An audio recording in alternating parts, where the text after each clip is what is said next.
തിരുവനന്തപുരം നെയ്യാറ്റിൻകര ഗോപൻ സ്വാമിയുടെ സംസ്കാര ചടങ്ങുകൾ ഉച്ചതിരിഞ്ഞ് 3 മണിയോടെ നടക്കും. നെയ്യാറ്റിൻകര നിംസ് ആശുപത്രിയിലെ മോർച്ചറിയിൽ സൂക്ഷിച്ചിരിക്കുന്ന മൃതദേഹം അല്പസമയത്തിനകം ആറാലുംമൂട്ടിലെ വീട്ടിലെത്തിക്കും. വിപുലമായ ചടങ്ങുകളോടെ സമാധി ഇരുത്തും എന്നാണ് കുടുംബം പറയുന്നത്. വിവാദത്തിന് പിന്നിൽ ഇതര മതവിഭാഗമാണെന്ന പരാമർശത്തിൽ ഗോപൻ സ്വാമിയുടെ മകൻ മാപ്പ് പറഞ്ഞു.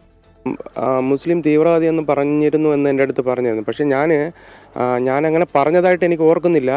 പക്ഷേ ഞാൻ അമ്മയോട് ഇവിടെ അടിവെച്ച സമയത്ത് ചിലപ്പോൾ ഞങ്ങൾ ഒറ്റപ്പെട്ട രീതിയിൽ ഞങ്ങളപ്പോൾ ഒറ്റപ്പെട്ട് പൊളിക്കാൻ വേണ്ടി വന്നപ്പോൾ ഇങ്ങനെ ആ വെപ്രാളത്തിൽ ഞാൻ അങ്ങനെ തെറ്റായിട്ട് എന്തെങ്കിലും പറഞ്ഞിട്ടുണ്ടെങ്കിൽ ഞാൻ മാപ്പ് ചോദിക്കുന്നു.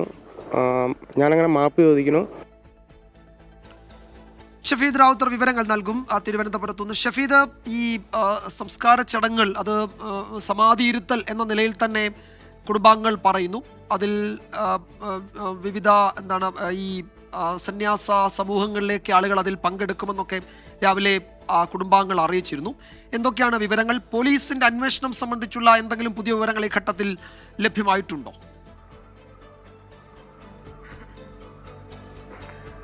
വിജയകുമാർ, ഏതാണ്ട് 10 ദിവസത്തിലധികമായി തുടർന്നു വന്നുകൊണ്ടിരുന്ന വിവാദങ്ങൾ അത് പൂർണ്ണമായും അവസാനിച്ചു നമുക്ക് പറയാൻ കഴിയില്ല. പക്ഷേ കൂടി കഴിഞ്ഞ ദിവസം നമുക്കറിയാം ഈ വിവാദങ്ങൾക്കും ഈ വിഷയം ഹൈക്കോടതി കയറിയതിനും പിന്നാലെ നെയ്യാറ്റിൻകര സ്വദേശിയായിട്ടുള്ള ഗോപൻ സ്വാമി, അദ്ദേഹത്തിൻ്റെ മൃതദേഹം നേരത്തെ ഒരു കോൺക്രീറ്റ് ഭാഗമായിരുന്നു. ആ കോൺക്രീറ്റ് ഭാഗത്ത് നിന്ന് അത് പുറത്തെടുത്ത് പോസ്റ്റ്മോർട്ടം നടപടികൾക്ക് വിധേയമാക്കിയപ്പോൾ ആ മൃതദേഹം നെയ്യാറ്റിൻകരയിലെ നിംസ് ആശുപത്രിയിൽ സൂക്ഷിച്ചിരിക്കുകയാണ്. ഇന്ന് ഉച്ചയ്ക്ക് 2 മണിയോടുകൂടി ഈ മൃതദേഹം ഈ വീടിൻ്റെ പരിസരത്തേക്ക് എത്തിക്കും.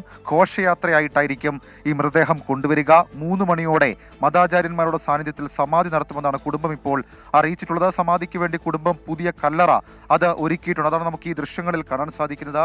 ഋഷിപീഠം എന്നാണ് ഇതിന് നാമകരണവും ചെയ്തിട്ടുള്ളത്. നേരത്തെ ഒരുക്കിയ നേരത്തെ അദ്ദേഹത്തെ സമാധിയിരുത്തിയെന്ന് കുടുംബം അവകാശപ്പെട്ടിരുന്ന ആ കല്ലറയുടെ ഭാഗത്ത് തന്നെയായിരിക്കും പുതിയ കല്ലറയും പണിഞ്ഞിരിക്കുന്നത്. അതേസമയം മൃതദേഹം അടക്കം ചെയ്തതിനെ തുടർന്നുണ്ടായ വിവാദത്തിൽ നെയ്യാറ്റിൻകര പോലീസ് കുടുംബാംഗങ്ങളുടെയും ബന്ധുക്കളുടെയും മൊഴി വീണ്ടും രേഖപ്പെടുത്തും. മാത്രമല്ല, ഗോപന്റെ ആന്തരിക അവയവങ്ങളുടെ രാസപരിശോധനാ ഫലം, ഫോറൻസിക് പത്തോളജി റിപ്പോർട്ടുകൾ അത് വരും ദിവസങ്ങളിൽ മാത്രമേ ലഭിക്കുകയുള്ളൂ. ഇതിനുശേഷം മാത്രമേ ഈ മരണകാരണം സംബന്ധിച്ച് പൂർണ്ണ അർത്ഥത്തിലൊരു സ്ഥിരീകരണത്തിലേക്ക് എത്താൻ കഴിയുകയുള്ളൂ എന്നുള്ളതാണ് പോലീസ് ഇപ്പോഴും അറിയിച്ചിരിക്കുന്നത്. ഈ ഗോപൻ സ്വാമിയുടെ ശ്വാസകോശത്തിലെ ഭസ്മത്തിന്റെ സാന്നിധ്യം ഉൾപ്പെടെയുള്ള കാര്യത്തിൽ പോലീസിന് പലതരത്തിലുള്ള സംശയങ്ങളുണ്ട്. ആ സംശയമടക്കമുള്ള കാര്യങ്ങളിൽ പൂർണ്ണാർത്ഥത്തിലുള്ള സ്ഥിരീകരണം അത് ഈ കുടുംബത്തിനും മുന്നോട്ട് അവരുടെ മറ്റു കാര്യങ്ങളുമായി മുന്നോട്ട് പോകാനൊക്കെ അവർക്കും സഹായകരമാകുന്നത് ആ സ്ഥിരീകരണം, ഔദ്യോഗികമായ അന്വേഷണത്തിൽ ആ സ്ഥിരീകരണത്തിന് ശേഷം മാത്രമായിരിക്കും.